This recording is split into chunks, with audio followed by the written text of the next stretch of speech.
Hello, everyone, and welcome to a new episode of Casual Chats. I am Patricia. And my name is Arun. And today we're going to be talking about the 2025 Netflix/Sony Pictures animated film KPop Demon Hunters. And this was actually something that we have been seeing online for quite some time, and we were curious if we should actually talk about it. And so I put out a poll on the YouTube community page to ask you if you wanted me to talk about it. And about 87% of you said yes, and about 14% of you said no, but for the most part, it was the majority of you were really interested about our thoughts on K-pop Demon Hunters, and so, yeah, I guess we can discuss about it. Yeah, and I have to say, this is the movie that was made by Sony Animated Pictures, and unfortunately, this is the same place that brought us, the Emoji Movie and Open Season, and so unfortunately, and also it was the same studio that stupidly cancelled the Popeye movie that you and I were looking forward to, Patricia, and so I can well imagine that already left a bad taste in my mouth in regards to Sony Animated Pictures. So when I first saw K-pop Demon Hunters, I just kind of sighed and just said, you know what, this kind of is this a gimmick? Is this going to be lesbian vampire killers all over again? By the way, that movie exists, but I just wasn't really engrossed into it because I just thought this is such a gimmick. But then the trailers started coming out, so I thought, this looks sort of interesting. And now the movie's come out. We've seen that this has now become the most watched movie in Netflix history. Yeah. This has now beaten, that Dwayne Johnson movie that was on top of the Netflix charts for a very long time. And now here we are, here in 2025, not thinking that anything was going to beat the top, Netflix movies, and here comes K-pop Demon Hunters, basically just does it with, in the space of a couple of weeks. Yeah. It's crazy. It really is. Yeah, if you remember around last year, we talked about Leo, and that was the most watched Netflix animated movie ever made. And then here comes K-pop Demon Hunters saying, hold my beer, and pretty much just decimated it. And yeah, not only is it number one on Netflix, but the album itself, with all the songs that were featured in the movie, is number one on the Billboards, and it has been for several weeks. And that is something that is incredibly rare when an animated movie tops the charts on Billboard. I think you have to go back to the Disney Renaissance era to find movie titles that were for songs that top the charts. I think A Whole New World did it with Aladdin. I think Beauty and the Beast did it with Beauty and the Beast. Funny enough, and in recent years, Frozen did it with Let It Go. Oh yeah, Frozen as well. And Encanto did it with We Don't Talk About Bruno. Yeah. Oh, we always talk about Bruno was it was a phenomenon, wasn't it? But Golden by K-pop Demon Hunters, just that just dwarfs it, in so many ways. And I'm really glad that, something like this has, come to the forefront and has said that, because for a long time, and you and I have gone back and forth on this on Arun and Patricia, all the podcasts that we've done in regards to animated movies, that the animation industry and the movie industry has definitely has been looked down upon so much. And I'm hoping now that, now with K-pop Demon Hunters and with various other animated movies that have come out recently, and other animated projects, that now the industry is going to start taking animation seriously, because look at all the bank and look at all the happiness that K-pop Demon Hunters right now is bringing to the masses. And I think now Netflix have no choice, I think, in this situation to say, we need to pay attention to this and we need to nurture this, and if we do this, we're going to have a really great product. Yeah, and to think that Sony Pictures Animation had absolutely zero faith on this project.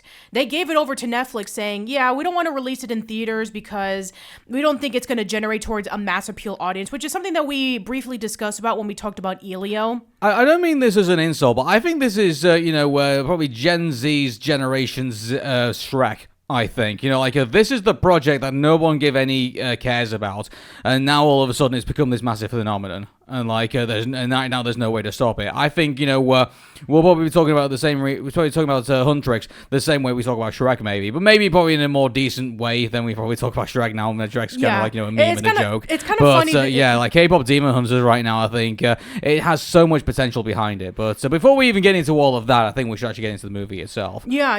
It's kind of funny about how Sony Pictures Animation seems to be on a roll lately. They in recent years they released the Spider-Verse movies. They released Mitchell's vs. the Machines, which we talked about several years ago, and now they released K-pop Demon Hunters, and once again everybody's just going absolutely nuts over it. And they also released another movie just recently that has gotten the absolute opposite reaction, but we'll talk about that next time. That seems to be a thing with Sony Animated Pictures. Like, release a movie, great praise. Release a movie, we hate it, and it's not actually. It's either one or the other. Like, I really don't think that Sony Animated Pictures has ever made a mediocre movie. Really thinking about it, either it gets a lot of love or it gets a lot of hate.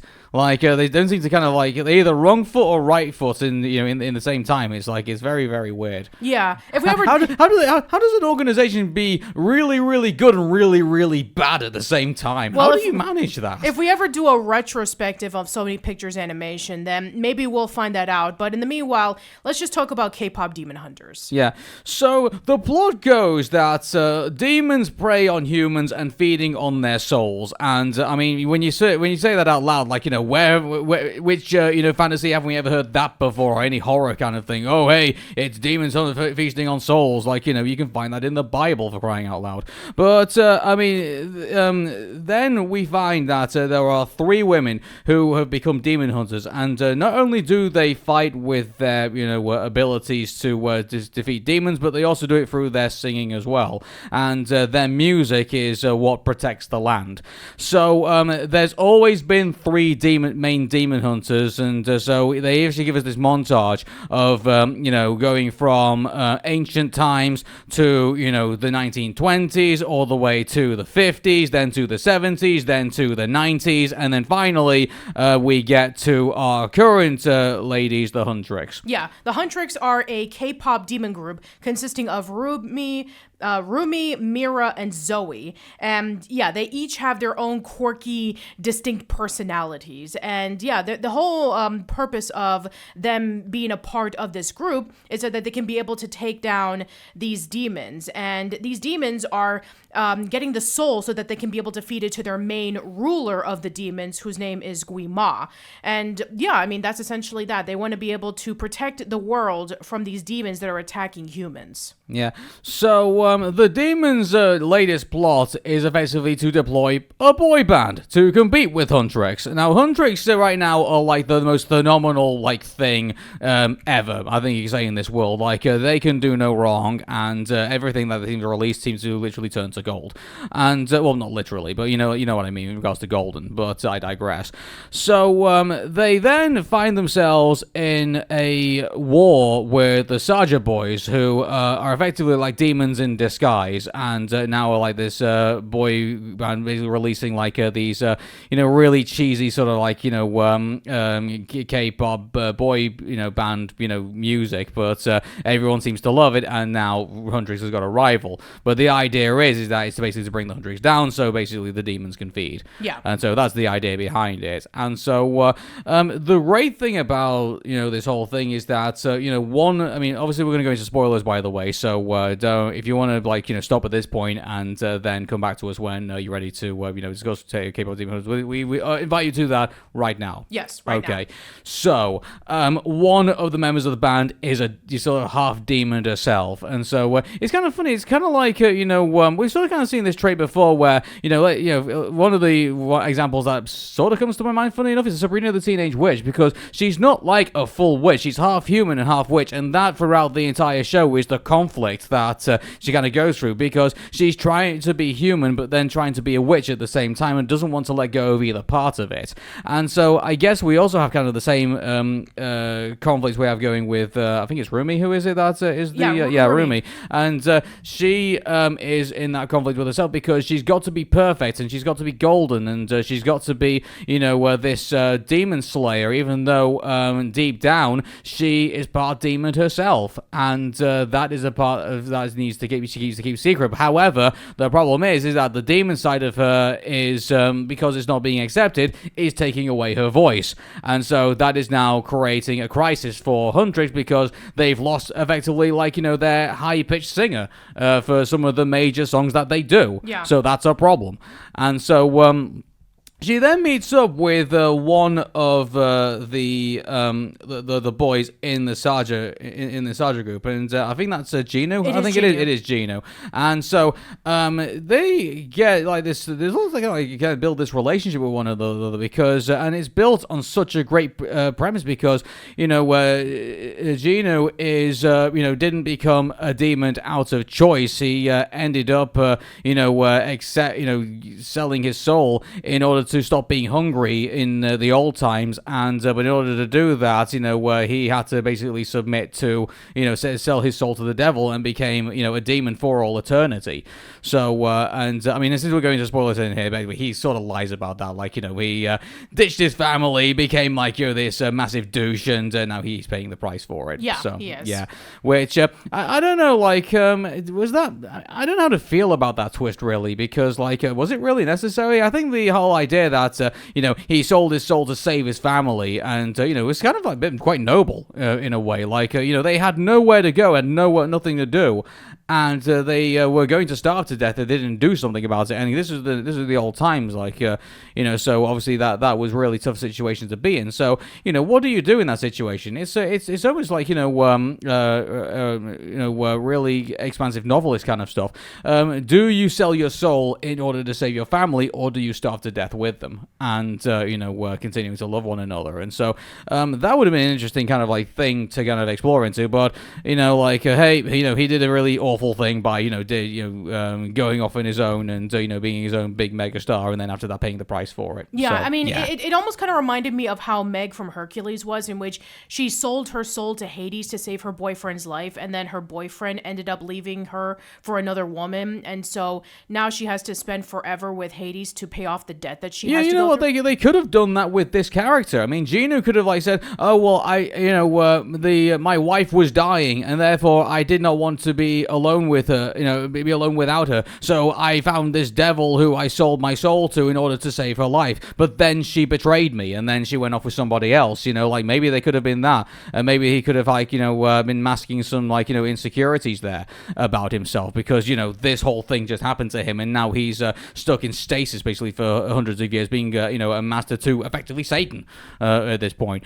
So they could have done some stuff with there, I thought, with Gino, but they went the direction that they went in, and I'm not complaining as much. I just feel like there was a better avenue to go down, but I guess this is acceptable. Sure. I mean, I could definitely see that there are some things that they definitely could have made stronger in the story. Like I really would have loved to have seen more of an emphasis on with obviously with Junu's story, maybe some more of the backstory with the other girls, because for the most part Rumi is the main focus of it because she's the one who's half demon. But yeah, I mean, I would say that Mira and Zoe are just as interesting. We get to know about their backstories just a little bit, where Mira came from a wealthy background, and she was the black sheep of the family, and she didn't really fit in, and then finally when she met up with the girls is where she can really shine. And then you have Zoe, who is Korean American because she was raised in Burbank, California, and she is this great lyricist and rapper, and then eventually she meets up with the girls, and she's able to grow and flourish. So yeah, I mean, they all have their quirky and distinct personalities, and they're great. I just wanted a little bit more with them. And, for the most part, the conflict is with Rumi because she is half demon, and we get to see, side stories about, we get to see flashbacks on how she was reacting to the fact that she was half demon, and the fact that she has to keep this secret because you have her older sister saying, don't worry, we're going to get rid of this, and don't worry, when the time comes, your curse is going to be gone forever. Almost similar to Turning Red, in which when the mother says to Mei Ling, it's like, once you go through this ritual, you will be forever gone with the curse of the red panda, and you'll be a woman just like all of us in previous generations. And I love this commentary on this. It's like, oh well, I do love you, Rumi, but I just hate part of you, and it's the part of you that I don't like is this demons, and Rumi's just like crying out, saying like, why can't you love all of me? And it's like, you just that just hits you right there. It really does. Like they built built that up so well. Yeah. They built it up so well, and like, I don't really want to, like, pull it all apart. I really implore you, if you've not seen K-pop Demon Hunters yet, to go and see it, because I think the whole ride, I think, of this whole story of Rumi, being able to accept herself, I think is just so well done in all of this. I think this is the highlight of the movie. Yeah, it is the highlight of the movie for sure. I just wish that the other characters would have gotten their own highlights as well. Well, I think they sort of do, like, because you have I do apologize. I'm not very good with names, by the way, so you're gonna have to forgive me on this. I mean, like, you have Mira, who, like, is the serious one, and she sort of, like, has a bit of conflict with herself, because she's made her whole persona on the fact that she rebels against everybody that tells her no, and it's I think that.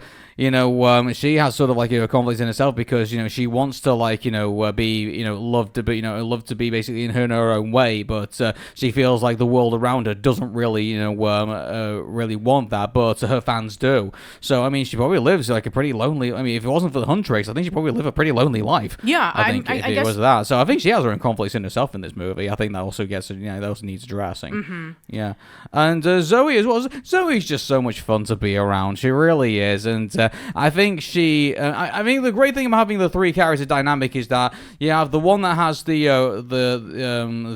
is like the main leader. You have, like, the Blossom, and then you have, like, the one that just kicks ass, which is the Buttercup, and then you have, like, the one that's just all nice and cute, and that's his Bubbles. I get the feeling there's some Powerpuff Girls inspiration in this thing, don't you? I mean, I feel like there is. I definitely do see that, and I also do see a little bit of Turning Red as well, where we have essentially Rumi is kind of like Mei Ling, where she has, like, this curse inside of her. We have Mira, who's kind of reminds me of Priya, the serious one. Yeah. And then we have Zoe, who kind of reminds me of Abby, the rambunctious firecracker who just wants to be able to cause a lot of craziness and mayhem. Now I'm going to ask you an interesting question. Who does it better? Do you think Turning Red does it better? Or do you think K-pop Demon Hunters does it better? Oh, that's really difficult to say, because we're dealing with teenage girls in the year 2002 versus adults who are singers, the best K-pop singers in the world. Well, I think we actually didn't get the age of the group. I don't think. I mean, I think they're in their 20s. I think they are. Yeah. So, like, I mean, like, I don't know, like, when you're in, like, your not your mid 20s, but where you're going into your 20s. I mean, you're still trying to find yourself as a person at that point. Sure. I mean, like, that journey is still ongoing. Yeah. At this point, like, I think I think it's the thing. Like, I think it's important that Huntrix were, like, this very young band. I think if they were like a band in their 30s, I think obviously I don't think that the conflict interest, I think, will be as pronounced, I think, as if they weren't younger. I guess that's true, because I mean they would have been a lot more experienced at that point. Exactly, yeah. Like, but I don't know, like, where maybe they could have told a story about like, oh, I've had all the experience, but I've still got some learning to do. Mm-hmm. Like, that could have been an interesting story for 30-year-olds, I guess. But I don't think that's what they were aiming for when they were doing K-pop Demon Hunters. No, definitely not. I think they were definitely aiming towards teenagers and young adults. I think they were aiming towards the Amphibia crowd, I think, if anything. Like, that's something I've actually heard. Funny, a lot of Amphibia fans like this show, like this movie. Yeah, it makes a lot of sense, because as we know that Amphibia features a character who is Thai, and there is a lot of K-pop influences in the series, as you've seen that one of Anne's favorite bands is Blackpink, and you get to hear that song while she's fighting off against King Andreas. Well, not only that, like, it's just the character dynamics that you have there as well. I think a lot of Amphibia fans, I think, also see their characters. They see, a bit of Anne in Rumi. They see a bit of Sasha in Mira, and I think they see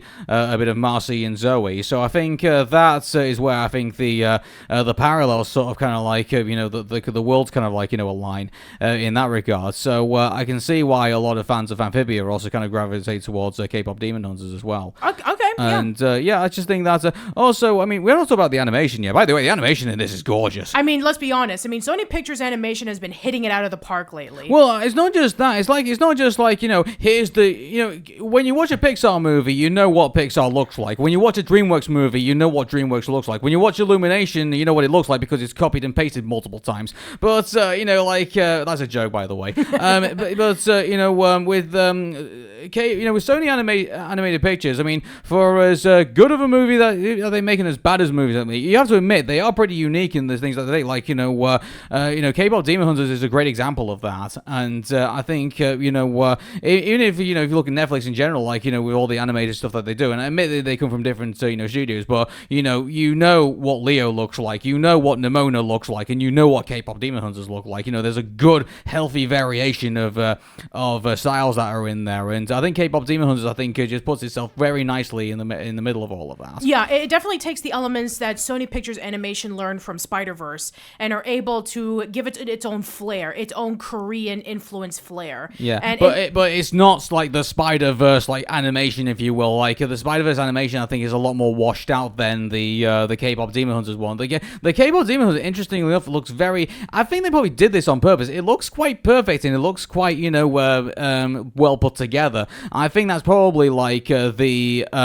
false sense of security. I think that they want to lure the viewer into, because not everything in this world is perfect. Not everything in this world is what you think it is. Like there's the scene that you go in and like they think they're going to be seeing like this doctor who's basically going to cure Rumi's voice, but in actual fact all he does is just give him prune juice. Like it's just grape juice. And I called that, by the way. I said that like, this looks way too perfect, and I'm really glad that I caught it at that point, because it's like, hey, this is what this movie's trying to do. It's trying to lure you into this sense that everything is nice, well refined and perfect, and it just isn't, because underneath all of this there are problems, and you see all the problems come into the final act, like how bad everything actually is underneath. Yeah, absolutely. I mean, especially where you have that massive conflict where the girls want to write a song for the Saja boys called Takedown, but you have Rumi, who just started getting to know and get acquainted with Jinyu, saying like, well, maybe he's not as bad as we perceive him to be. Maybe the Saja boys are good.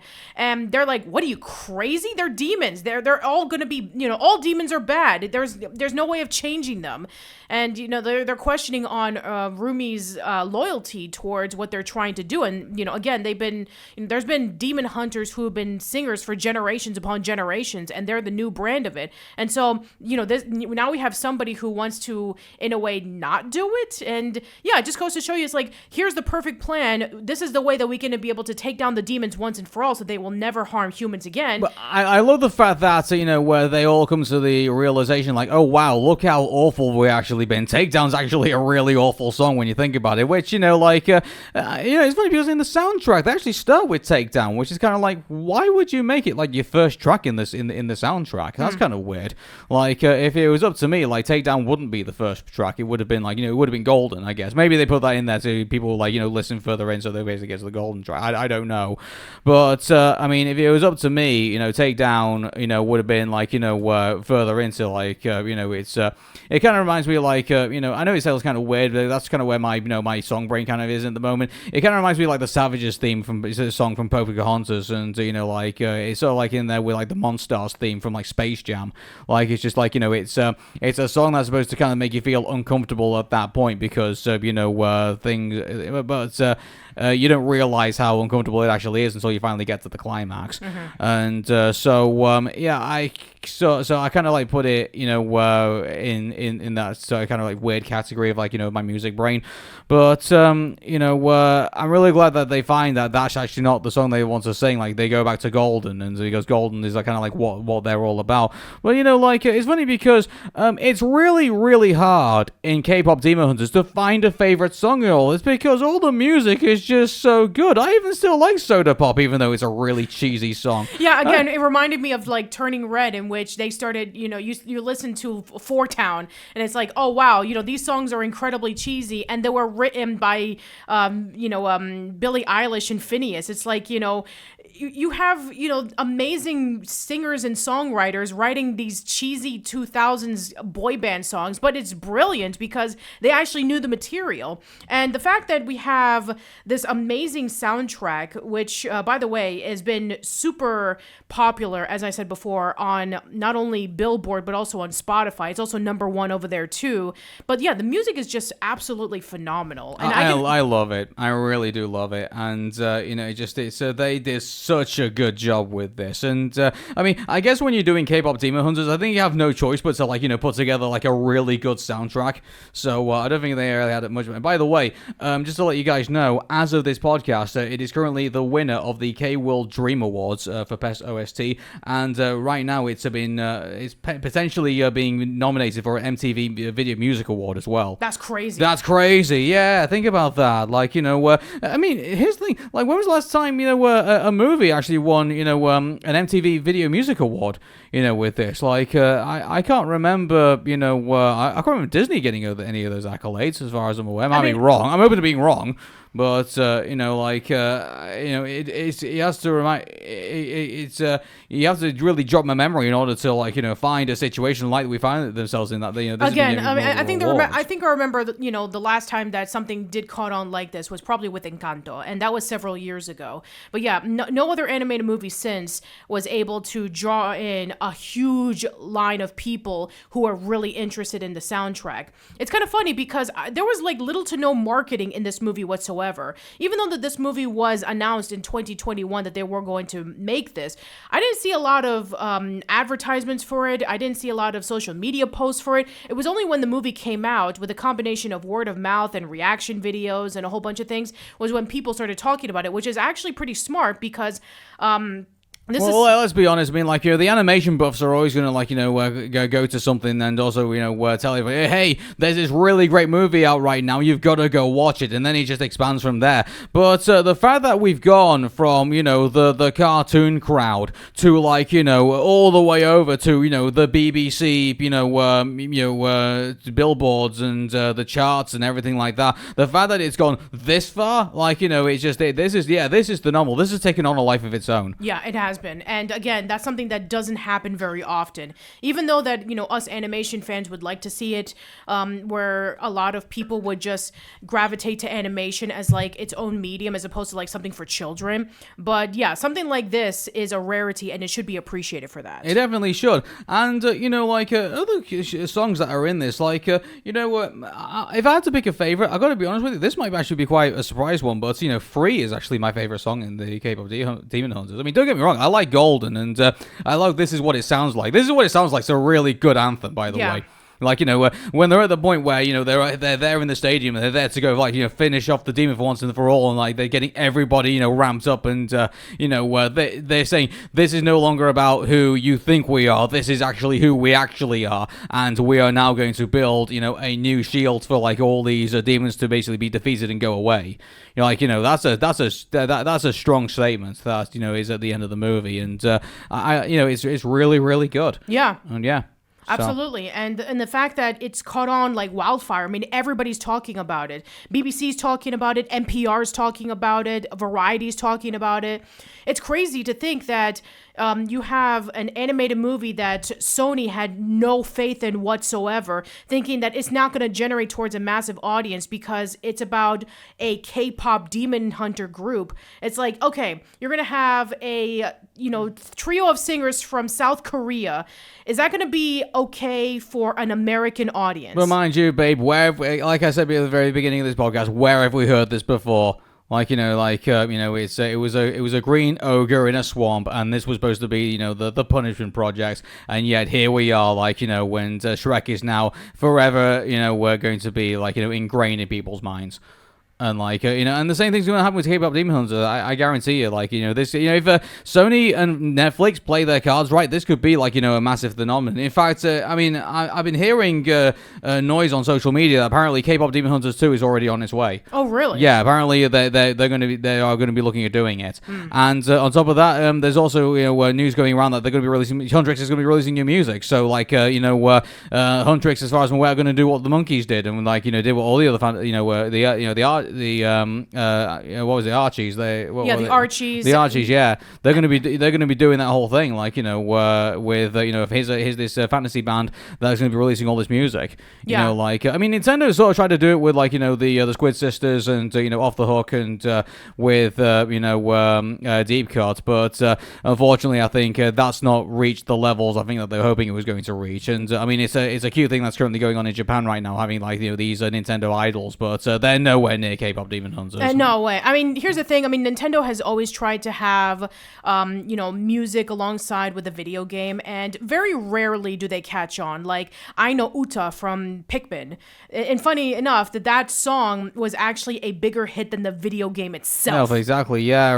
But I mean, to be honest, like, the thing is that I think Huntrix have a massive advantage over, like, all the Nintendo idol bands that have, like, come out with it, because, if you at the end of the day, the Squid Sisters just, just speak gibberish, over, catchy music. That's all they do. I mean, like, Huntrix have, like, a message to give out to everybody. Yeah. And that's the big difference between that. And I think until Nintendo sort of, like, gets that, is able to get a message across to everybody, unfortunately, I think they're just going to continue to struggle, the closest, like Sony. Yeah, the closest thing that I have seen where Nintendo was able to become successful was when Super Mario Odyssey came out with their song Jump Up Superstar, where that was actually pretty popular among the top 25. Yeah, but again, those are video games at the end of the day. Like, this is a different type of genre. So, like, in regards to, I guess we're going to wrap this up, I guess, because, we're also moving into different topics. But I'll safely say this. K-Pop Demon Hunters is a phenomenal movie, I think, and definitely deserves to be, right now, the biggest Netflix movie of all time at the moment, until basically the sequel comes out, and then we're going to see how it is. But here's the thing about this. They've got, Sony and Netflix right now have got, and I'm going to say this, and I think this is where we're going to stir up the comment section a little bit, because we know how many Nickelodeon fans in there. This has the potential to become bigger than Avatar. I think it does. Like, can you not see it? Like, look how much excitement this is generating right now. Look at all the potential merchandising that this could do right now. Look at all the potential spin-offs that they could potentially do. They made it where, like, they said, oh, hey, there's all this lineage of demon hunters that have, like, come from all the way to ancient Korean times. Like, I really want to see, like, a spin-off of the Sunshine Sisters. Like, from the 90s, 2000s band. I really want to see that. Like, that'd be kind of cool. Get Billie Eilish on the phone again. Get her to write some cheesy sort of songs with us all, slay demons to.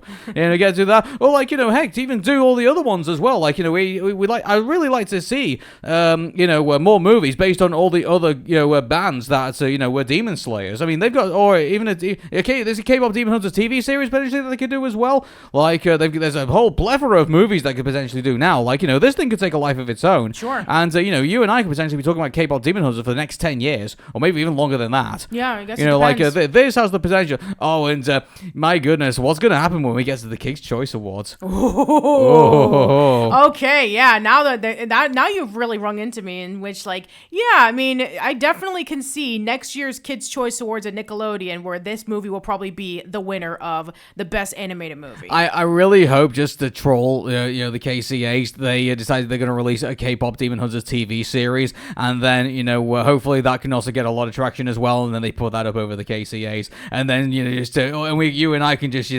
smile and like rub our hands in glee to see that if it can beat SpongeBob SquarePants finally for best cartoon. do it. Oh my goodness. Anyway, so what were we talking about?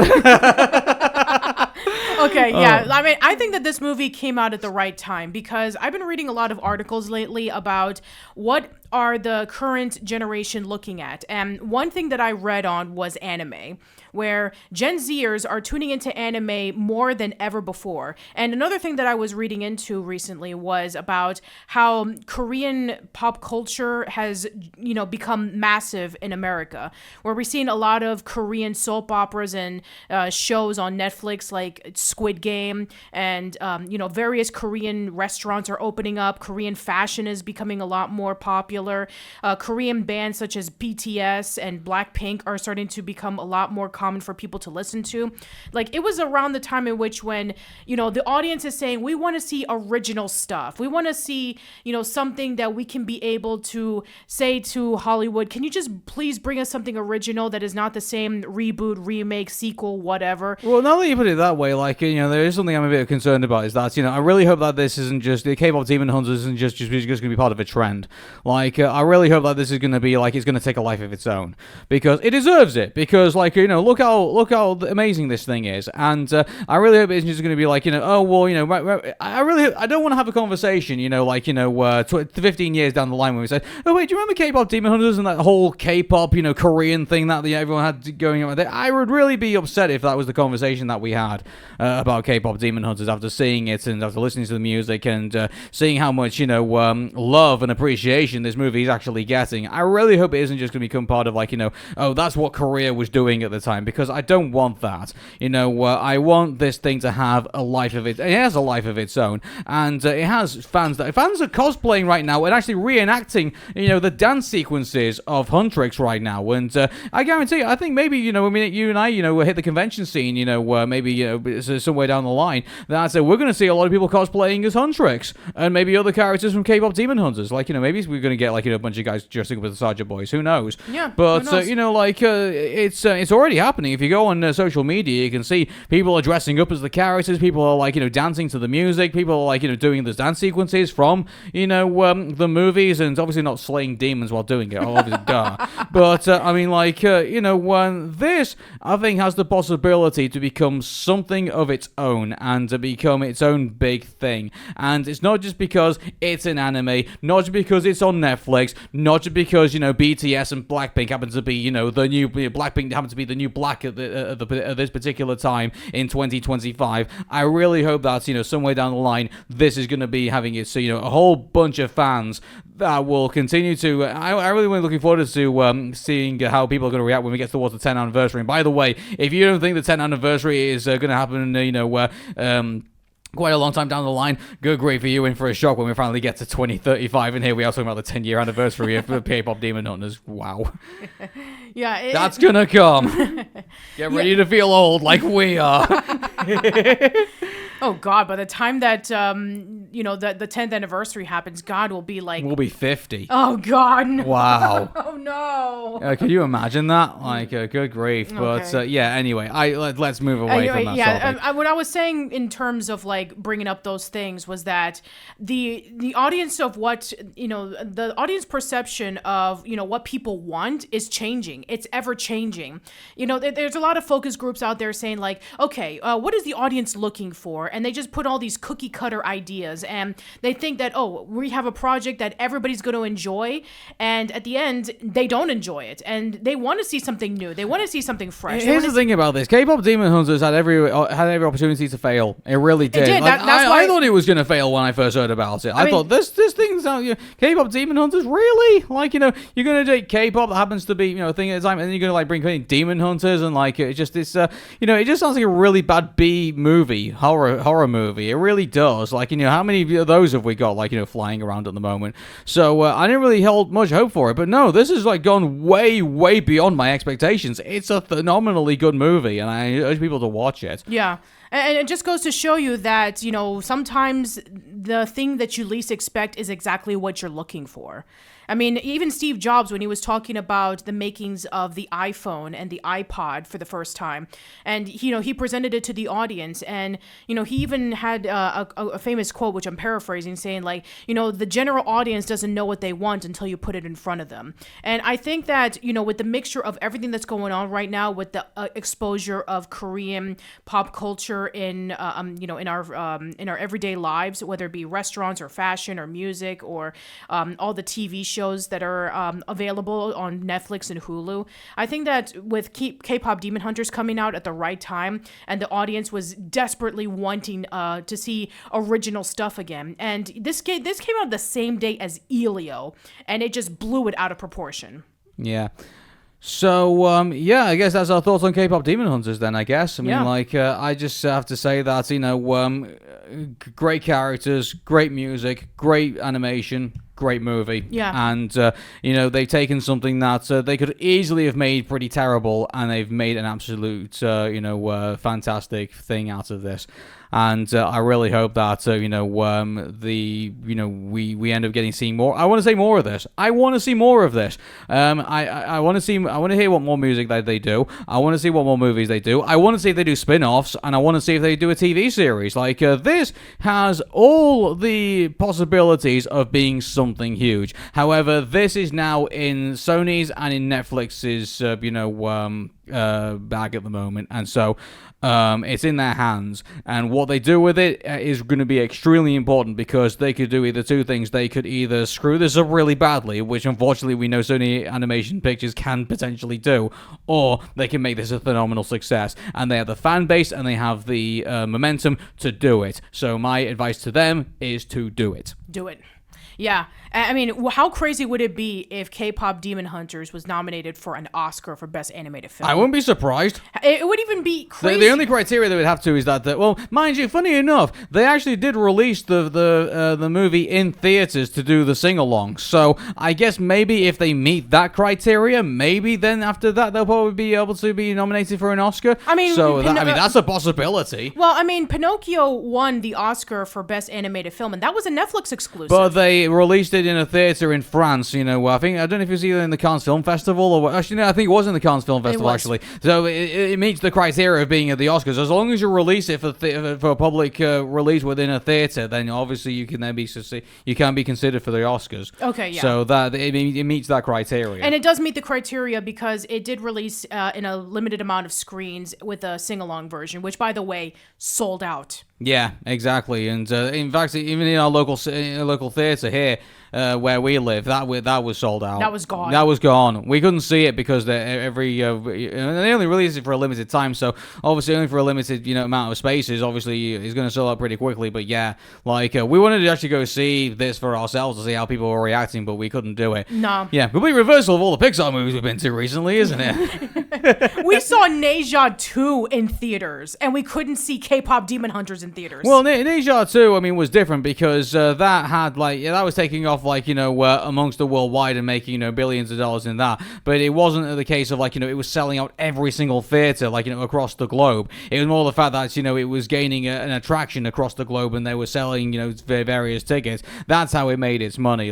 For us, when we went to go watch Neja 2, there was only 3 people in the theater. There was 1 Chinese girl and two of us. That was it. That was it. Yeah, exactly. And unfortunately, I think that now that imagine we have to go into this recently. Neja 2 actually did release an English version in American theaters, and it's not doing very well. It bombed. It bombed. It bombed badly. Yeah, it's just unfortunately the rest of the.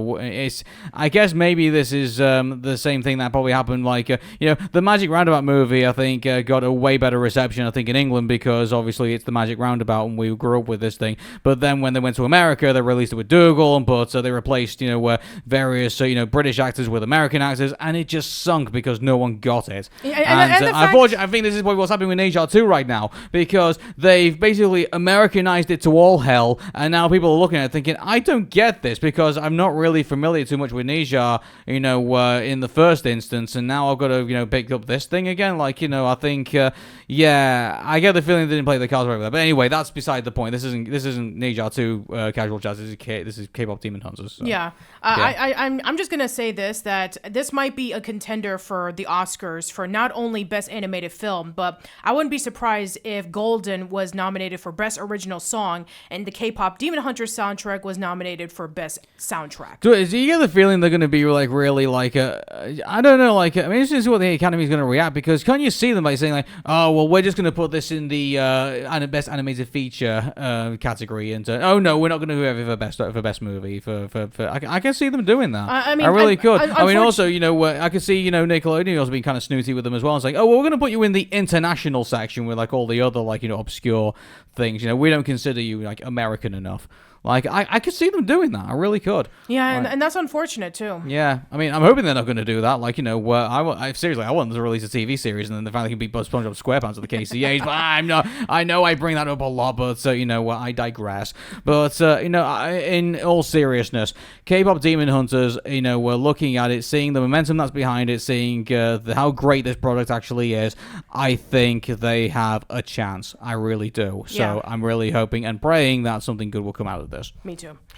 Yeah, so that is our discussion of K-pop Demon Hunters. So next time we're going to go into another Netflix animated film that was also done by Sony, and that's Fixed. See you later, guys. Bye-bye.